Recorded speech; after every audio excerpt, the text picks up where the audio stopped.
Hello, I am Guoqiang Zhang, Executive Managing Editor of the journal. Today, I'd like to highlight a clinically important study by Nakano and colleagues that addresses a key challenge in unicompartmental knee arthroplasty, or UKA, accurately predicting postoperative limb alignment. For a successful UKA, restoring the patient's leg alignment is critical. For years, surgeons have used a technique called valgus stress radiography.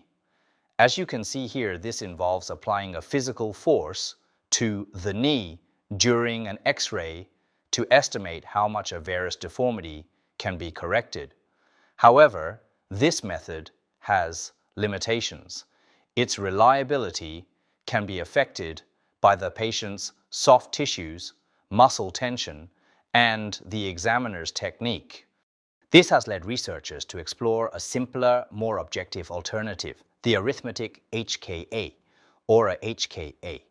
As shown in this diagram, aHKA is calculated purely from the patient's bony anatomy on a standard long leg radiograph. It is independent of soft tissues and examiner technique, making it highly reproducible. The theory is promising, but is it actually better? That is the central question of this study. For the first time, the authors conducted a head-to-head comparison within the same group of 125 patients to determine which method, the traditional stress radiograph or the new arithmetic aHKA, is superior at predicting the final surgical outcome.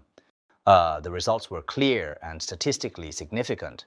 As you can see from these correlation plots, aHKA on the left showed a strong correlation with the actual postoperative alignment, explaining about 50% of the variance. In stark contrast, the traditional valgus stress method on the right showed a very weak correlation, explaining only about 11%. The superiority of aHKA was demonstrated again when predicting the amount of alignment correction. So, what does this mean for clinical practice? Why, this study provides strong evidence that aHKA is a superior and more reliable tool for planning medial UKA. Its use can lead to more accurate surgical planning and may simplify the preoperative process by potentially reducing the need for stress radiographs. It offers surgeons a simple, objective, and reproducible metric based on the patient's own anatomy. I invite you to read the full paper to explore the detailed findings. Thank you for watching.